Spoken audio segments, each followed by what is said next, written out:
Okay, who remembers that movie from the 90s, Don't Tell Mom, the Babysitter's Dead? You know, the one where Alicia Silverstone has to go out and get a job, even though she's still in high school. She gets a job in fashion and she's in charge of the QE2 report. Was anybody else sitting around going, what the heck is a QE2 report? Well, if you were, you're not alone. And business acronyms can be so overwhelming and you have no idea what they mean. Whether it be OBM, CRM, KPI, you're probably over there going WTF. Well, I've got great news for you. Today, I'm going to be breaking down the top 10 business acronyms you need to know so that you're not sitting over there scratching your head when someone mentions them to you. If you're new here, my name's Tonya. I'm a musician, blogger, passive income SEO specialist, and business owner. And these are all terms I had to learn in business myself.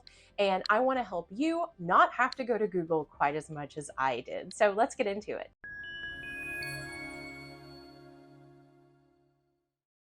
Okay, so first up is the OBM. This is an online business manager.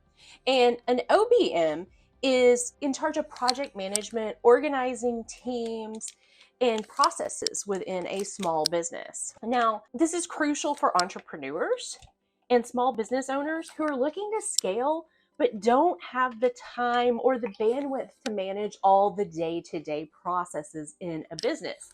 And for them, an OBM can be a total lifesaver. OBMs take over tasks like project management, organizing teams, and making sure just projects in general are completed on time. Think of an OBM like the backbone of operational efficiency in scaling a business. Okay, now our second acronym is KPI, and this stands for Key Performance Indicator. And these are the tangible metrics that you can measure within a business to see how it is growing and how it's running in general, to see if your goals are being met. KPIs can be anything like page views on a website, purchases of a product, conversions of ads. All of these let you know if your business is performing properly. So I'll be honest, the first time my business coach ever mentioned KPIs to me, I was embarrassed to tell her I didn't know what it meant, and I Googled it to find out. But now I track KPIs on a very regular basis as part of my business, and it really is critical in making sure your business is on the right path to growth. Number 3 is CRM, or Customer Relationship Management. A CRM is software or a system that is used to manage interactions with both current and potential clients. CRMs help businesses streamline communication, improve customer retention, and boost sales. A good CRM system will help provide you with valuable insight when it comes to customers' behaviors, interactions, and preferences. And having these insights will help you better streamline your marketing strategy to target your exact ideal audience. So incorporating a CRM not only improves the customer experience, but also the internal efficiency of your business, resulting in stronger customer loyalty and increased sales. Okay, up next is ROI. Return on investment. And this is critical for any business owner to know and understand. So when it comes to a return on your investment, you want to think, is that course that I bought, has it paid for itself and then some through the knowledge that I gained from that course? Say you spent $1,000 on Facebook ads and it brought you in 3 new clients. Well, each new client is $5,000 each. That was definitely worth the $1,000 you spent in Facebook ads. If each client was only worth $500 each, you've still netted $500 from that experience. So that's up to you on whether it was worth it or not. But if you're only bringing in $200 a client and you spent $1,000 on ads, you are now in the hole. Therefore, that return on investment was not good. You also need to think beyond the dollar. Return on the investment of your time. If you spent 10 hours working on something and you only made $100 out of it, you've earned $10 an hour. Is that what you want to be doing? If that's not the case, then maybe you need to rethink that sales strategy the next time. And number 5, SEO, search engine optimization. If you've been around this channel for even a second, you know that this is what I talk about all the time. I think this is so valuable when it comes to business. Search engine optimization is what can lead organic traffic to your website. And customers who find you through a Google search are the warmest audience you are ever going to find.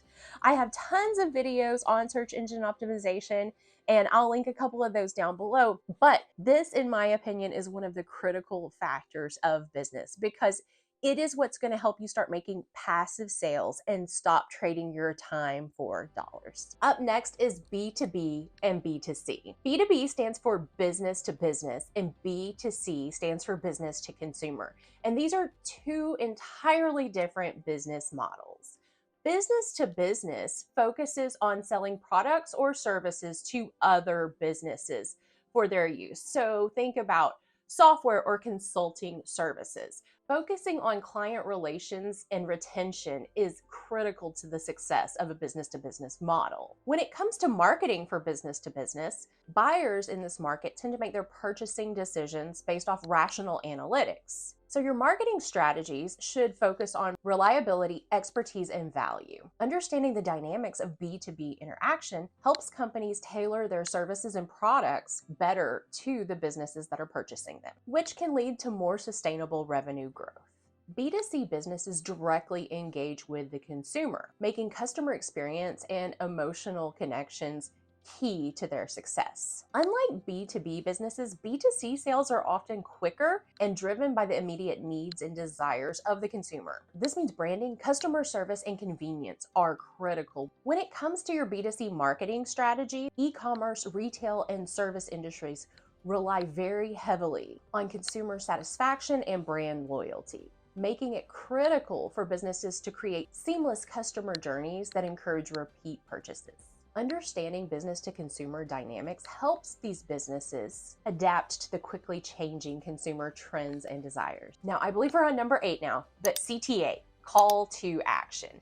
And call to action is what a business uses to encourage a consumer to buy or to take some sort of action. So if you're dealing with the world of social media, it might be that call to action to like, share, subscribe, etc. It also includes on your website, the add to cart, buy it now. Anytime you are giving your customers instructions on how they can make a purchase, encouraging them to do so. A well-crafted CTA can dramatically increase conversions by guiding the consumer to click that button and make that purchase, whatever the next step is in the buying process. CTAs are essential when it comes to digital marketing campaigns, landing pages, or emails, and can help drive your traffic towards a specific goal, aka making a purchase of your product or service. Number 9 is P&L, or profit and loss.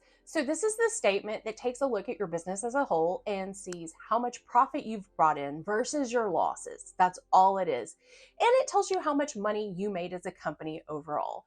For example, if your company made $1 million, but you have $900,000 in losses and investments, then that means your company really only ended up with $100,000. Profit and loss statements can be really eye-opening, and they're something that you should really look at a few times a year.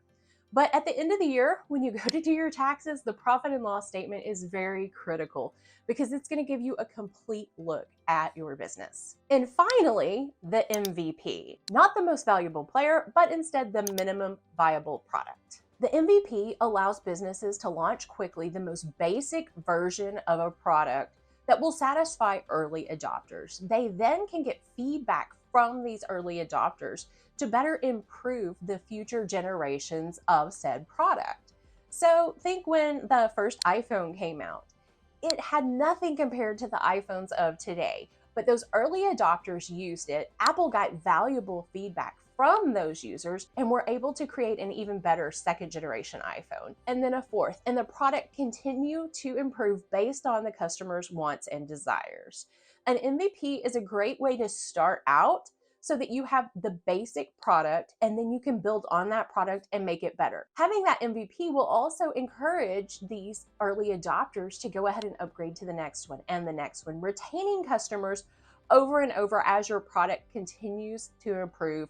They continue to buy, and you develop a very loyal fan base for your product or service because you've listened to exactly what consumers want and you've mimicked those. Now, all of these acronyms can be overwhelming, but hopefully this demystified them just a little bit. They're simple acronyms that just help businesses talk a little faster because a lot of these words are really long.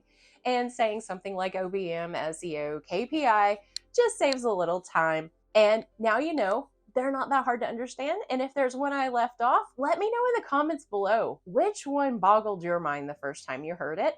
And if you want to learn more about SEO, make sure you watch this video. And until next time, peace out.